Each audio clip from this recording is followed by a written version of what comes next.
c'est vrai, de quoi parle-t-on?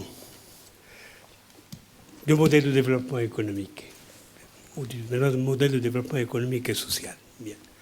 Je peux considérer, moi, personnellement, que ce n'est pas une question typique au Maroc. Pour réagir à ce que disait tout à l'heure Charafi.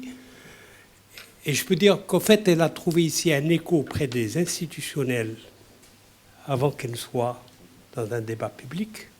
Rappelons, il y a 2 ou 3 ans déjà, le ministère des Finances avait posé enfin cette question, qui elle-même, en fait, venait d'une prise en considération d'un débat au niveau international. En France, il y a 5-6 ans, le thème que l'on retrouvait dans toute la presse spécialisée économique, changer de modèle. Changer de modèle global. La commission Stiglitz dans un premier temps, puis derrière cela, évidemment, toute la réflexion du commissariat au plan sur la question de la fracture sociale, la question de la fracture territoriale, etc. L'Europe s'est posé cette question déjà il y a quelques années, en lui donnant un éclairage particulier. Quel est le modèle social de l'Europe? Parce que l'Europe considérée était déjà parvenue à une coordination du même modèle économique, à un partage de ce que sont les grandes lignes, les grandes stratégies, je dirais les grandes politiques macroéconomiques et sectorielles, et qu'en fait elle pêchait, où l'Europe n'arrivait pas à se faire complètement, parce que sur le modèle social, il y a des différences de point de vue entre le modèle évidemment rhénan, le modèle latin, le modèle enfin anglo-saxon, etc. Donc cette question de modèle revient souvent. Évidemment, chez nous, il ne s'agit pas de les poser par un certain nombre de questions qui peuvent être universelles,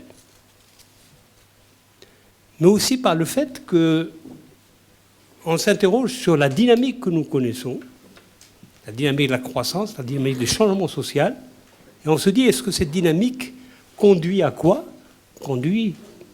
Quelle est la finalité première de tout modèle? C'est la cohésion sociale. C'est la cohésion sociale. Évidemment, on peut s'interroger sur le concept de modèle. Est-ce que c'est une représentation, tout simplement, de l'économie? Est-ce que, au-delà de la représentation que l'on s'en donne de l'économie ou de la société, est-ce que ce sont des stratégies à mettre en place? Donc, parfois, il y a des confusions entre la notion de modèle et la notion de stratégie. Stratégie est porteur de déclinaison, enfin de non-orientation. Est-ce que ce modèle est une configuration d'organisation de l'économie, une configuration au-delà de l'organisation de l'économie, une configuration à atteindre de la société à partir d'un certain nombre d'objectifs? Donc la stratégie doit servir évidemment à ces objectifs, et en même temps des mécanismes de mise en œuvre. Et en fait, dans nos pays, comme le Maroc dans le tiers-monde, on souffre aussi d'une difficulté à nous saisir méthodologiquement et conceptuellement de cette problématique de la méthodologie, parce que la pensée économique du sous-développement a perdu de sa spécificité.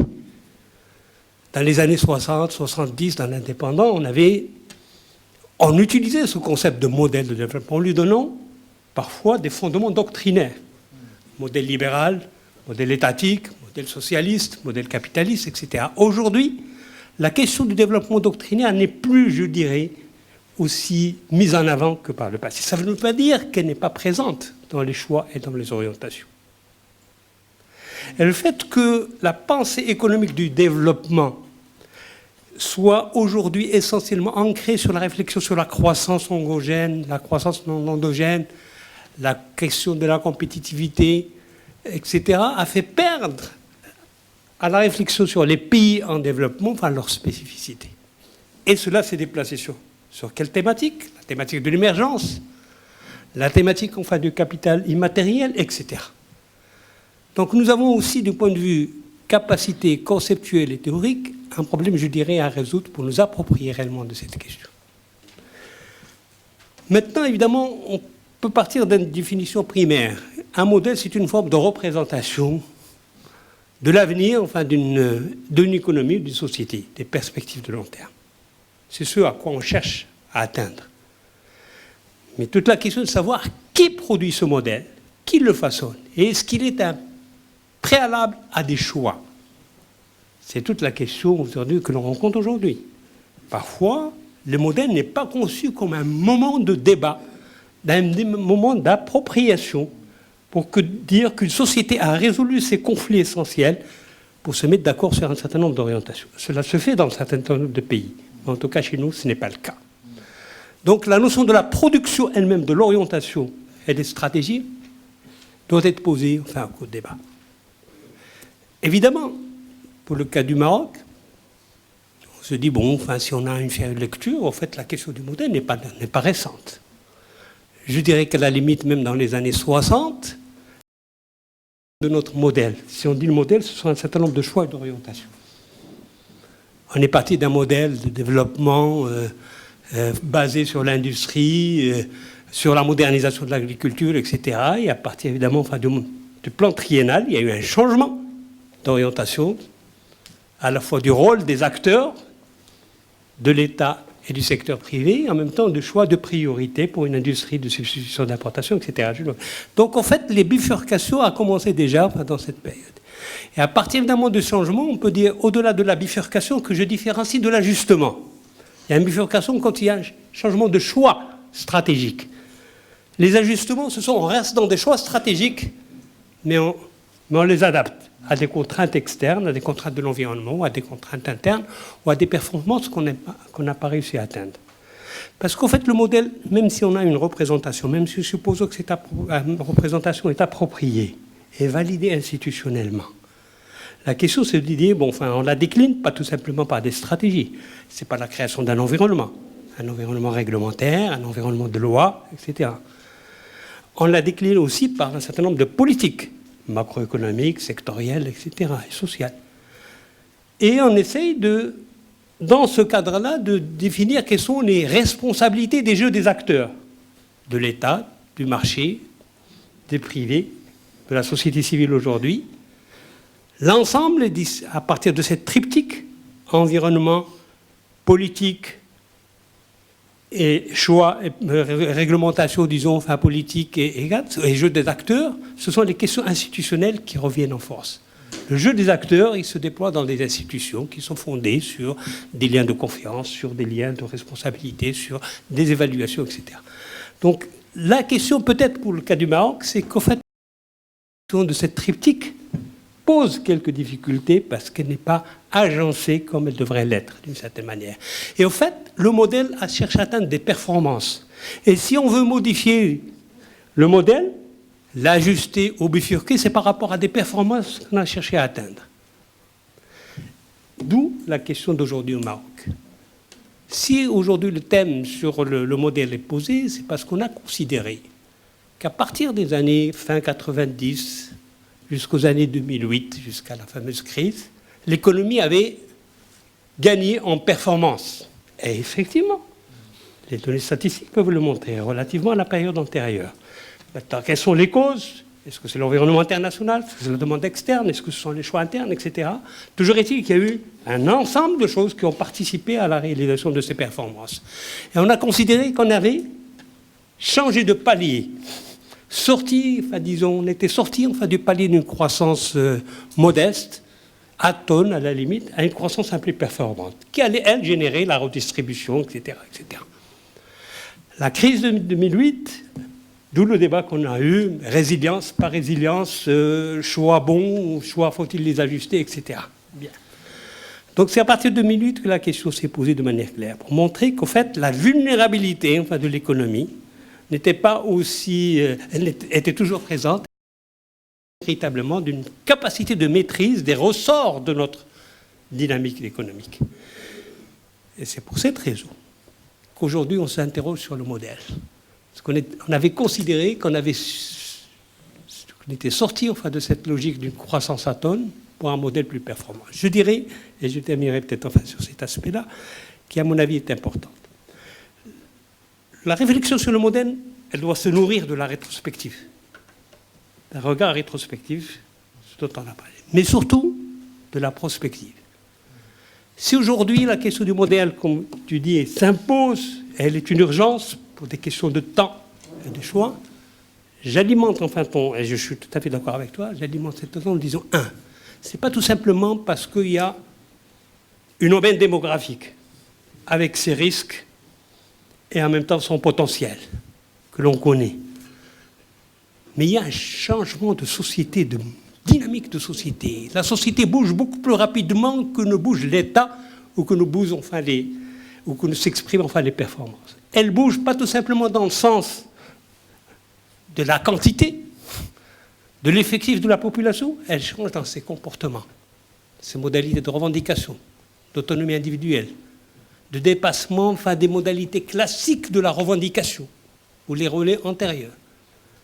Cette autonomisation de l'individu, mais avec des nouvelles formes collectives de revendication qui sont importantes. La recherche d'une plus grande qualité de vie, même si on est dans le dénuement. La recherche d'une meilleure qualité de vie.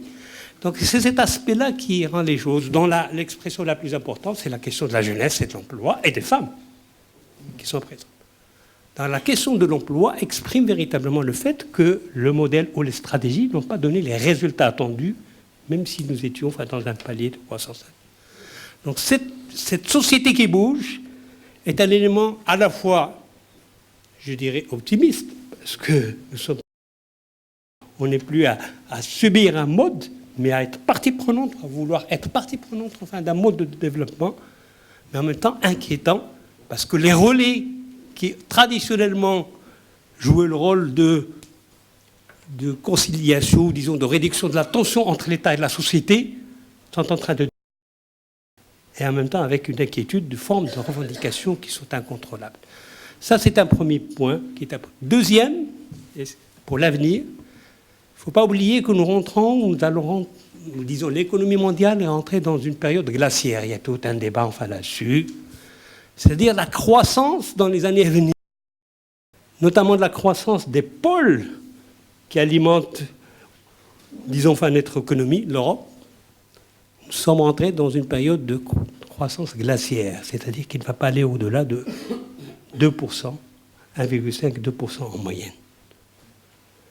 Pour des raisons multiples. Productivité, changement enfin, sectoriel, l'économie des services, etc. Je reviendrai dans là-dedans. Mais il y a presque un consensus. Ce n'est pas de la décroissance, c'est une période glaciaire, c'est différent.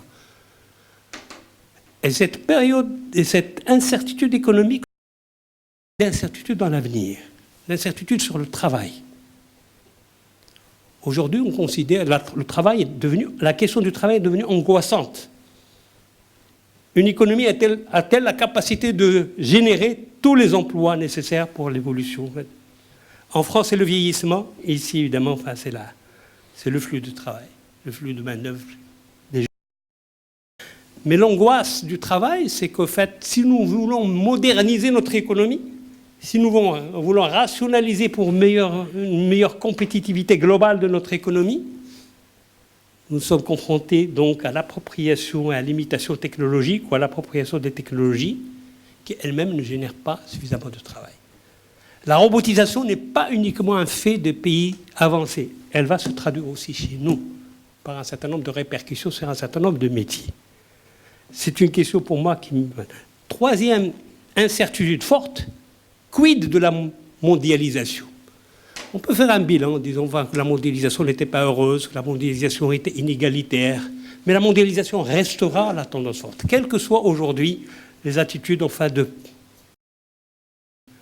Elle changera de forme, et donc par conséquent, l'intérêt c'est de savoir comment un pays comme le Maroc, un pays de petite dimension, même si on oriente la croissance vers le marché intérieur, notre marché intérieur n'est pas capable de générer une dynamique de croissance pérenne, élevée de la longue durée.